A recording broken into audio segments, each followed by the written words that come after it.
চট্টগ্রামের আলোচিত জঙ্গল সলিমপুরের সেনাবাহিনী সহ অন্যান্য আইনশৃঙ্খলা বাহিনীর সমন্বিত অভিযান চলছে। সেখানে আছেন প্রতিনিধি মনিরুল ইসলাম পারভেজ। বিস্তারিত জানতে সরাসরি যুক্ত হচ্ছে তার সঙ্গে পারভেজ। যৌথ বাহিনীর অভিযান চলছে, তো এই অভিযান সম্পর্কে আপনার কাছে সর্বশেষ কি তথ্য আছে? সুজনা, আপনি যেমনটি বলছিলেন কিছুক্ষণ আগে যে পুলিশের এডিশনাল ডিআইজি উনি এসেছিলেন আমাদের সাথে, যেহেতু আমরা ঢুকতে পারিনি। আমরা গণমাধ্যমের প্রায় সকল গণমাধ্যম কর্মী, নিউজ চ্যানেল যারা রয়েছে সবাই এই সলিমপুরের মুখে রয়েছি, আমাদেরকে ব্রিফ করেছেন এবং উনি বলছেন যে ভোরবেলা থেকে যখন ওনারা এই অভিযানটি পরিচালনা করছেন তখন সেনাবাহিনী, বিজিবি, র্যাব, পুলিশ সহ ওনারা যেভাবে চতুর্দিকে কর্ডন করে তারপরে ওনারা বিভিন্ন সেক্টর ভাগ করেছেন, যেহেতু বিশাল একটা এরিয়া। এখানে সীতাকুণ্ড থানা আছে, বাইজিৎ থানা আছে, এখানে হাটাজারি থানার একটি পাশ পড়েছে, অর্থাৎ এটি চতুর্দিক ঘিরে এক একটি অংশ, অর্থাৎ বিশাল বড় পাহাড়ি একটি এলাকা।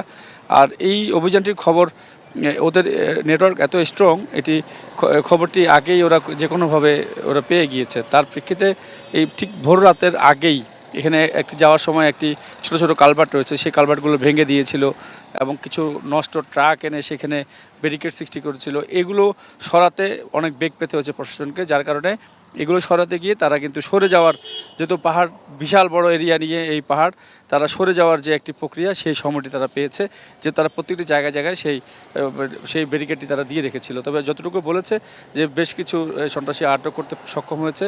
যে প্রশাসনের কর্মকর্তা আমাদেরকে ব্রিফ করেছেন তিনি আমাদেরকে তেমনটি জানিয়েছেন। আর এই অভিযানটি চলবে, যেহেতু প্রশাসনের মানুষকে মেরে ফেলা হয়েছে, অনেক সাংবাদিককে এখানে পেটানো হয়েছে, অর্থাৎ এখানে এটি একটি স্বর্গরাজ্য যারা সন্ত্রাসী রয়েছে তাদের, অর্থাৎ চট্টগ্রামে যে কোনো মার্ডার হলে তারা এসে এখানে ঢুকে যায় এবং এখানে ঢুকে গেলে আর প্রশাসন সাহস করে তাকে আর ধরতে পারে না। এ ধরনের একটা অবস্থা দীর্ঘদিন থেকে চলছিল। তবে এটি এক এক সময় এক একজন দখল করছিল। তবে এখানে আমরা দুটি আলোচিত নাম শুনতে পেয়েছি, একটি হচ্ছে ইয়াসিন আর একটি হচ্ছে রোকন মেম্বার। অর্থাৎ এদের মধ্যেও প্রায় সময় সংঘর্ষ হয়, এরপরে সন্ধ্যায় সংঘর্ষ পরে বিভিন্ন রকম দখল নিয়ে আসলে এই মারামারিগুলো হয়। এই ধরনের একটি অবস্থা আসলে এখানে দীর্ঘদিন থেকে বিরাজ করছে। তবে আজকে অভিযানের পরে বোঝা যাবে আসলে এটি কতটুকু নিরাপদ হলো। তবে প্রশাসনের পক্ষ থেকে বলা হয়েছে এখানে তারা কয়েকটি জায়গায় নিরাপত্তা চৌকি তারা বসাবেন, সে ধরনের একটি তথ্য আমাদেরকে জানানো হয়েছে। তো আপাতত পরবর্তী খবরগুলোতে আমরা আরও যদি কোনো তথ্য থাকে আমরা আপনার মাধ্যমে দর্শক থেকে জানাতে পারবো।